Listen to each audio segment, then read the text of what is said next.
The federal government has stepped in to take your money and to give it to a program which I contend harms children.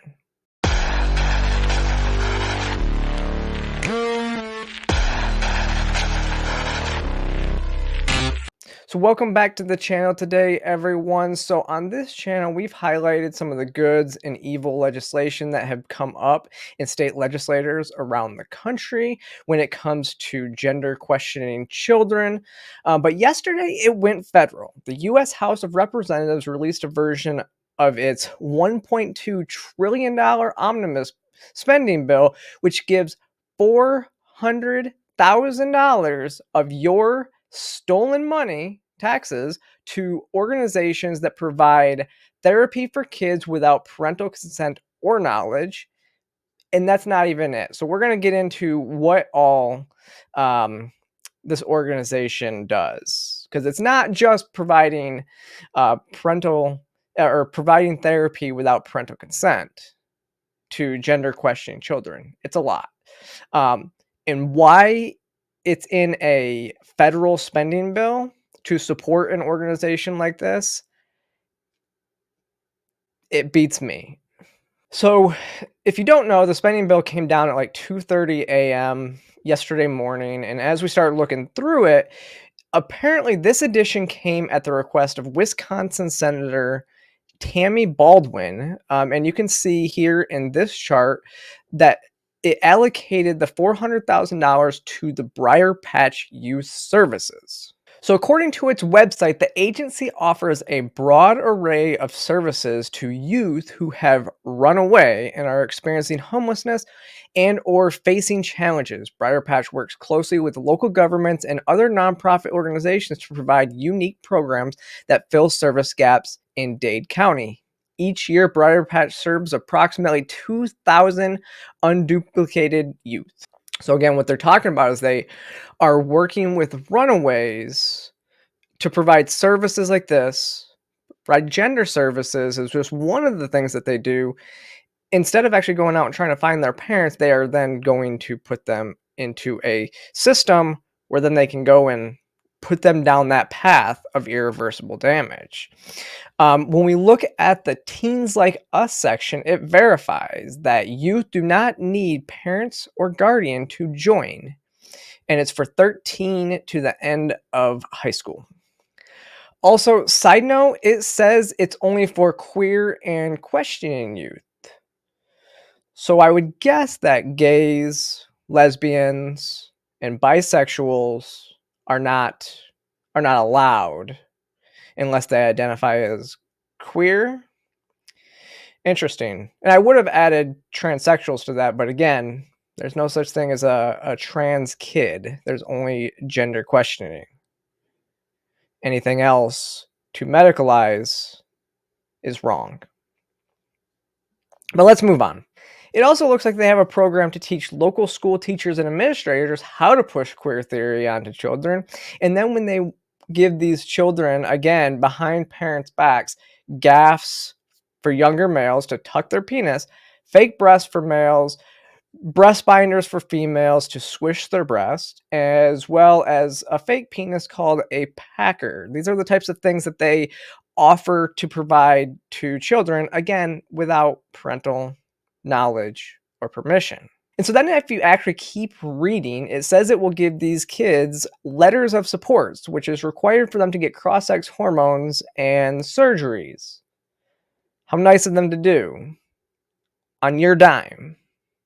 Yes. It's that ridiculous to think about, that the federal government has stepped in to take your money and to give it to a program which I contend harms children. To give them letters for surgery behind parents' backs. That's the only reason why you would need one of these letters, is if you are going to medicalize.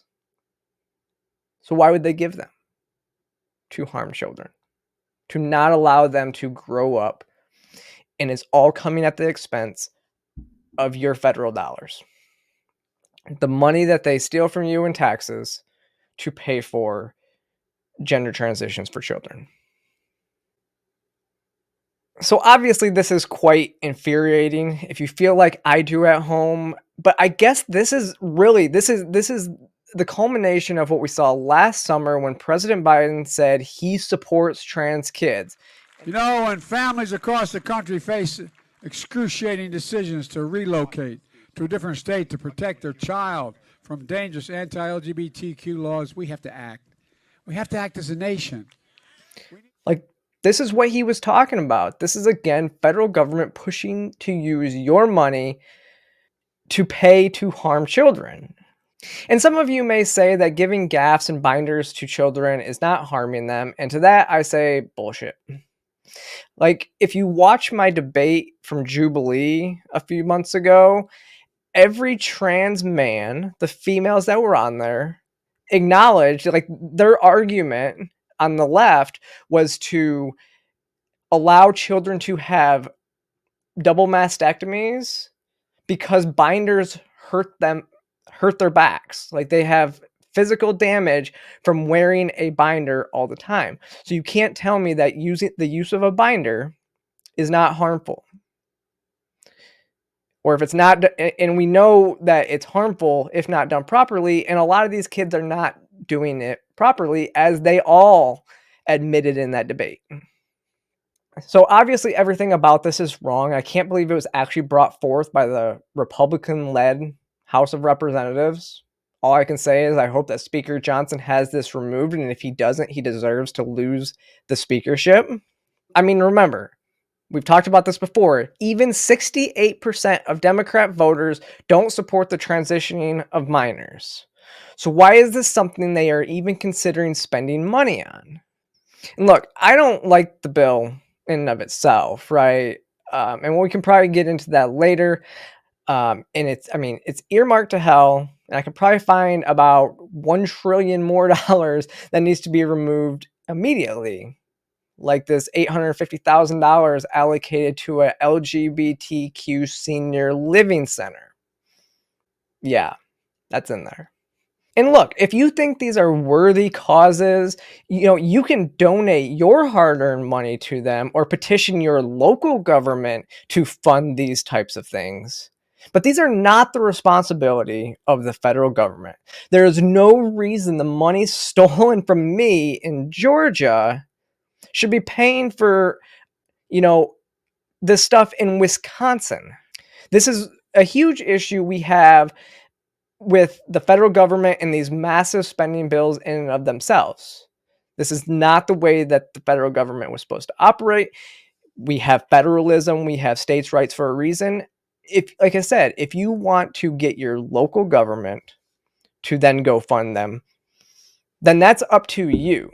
But do not allocate the money federally from my taxes to pay for stuff in Wisconsin. It's a huge issue. This is the problem is when you centralize, then you end up paying for a whole lot of stuff that has nothing and will never affect you. Like, again, this is a very local level stuff, and this is why we advocate for decentralization of the government.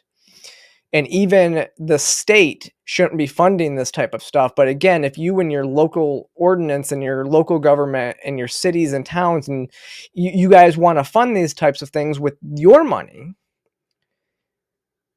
you can take it to your constituents on that very local level and say, hey, we want to fund this project that's going to be right down the street. Can we do this?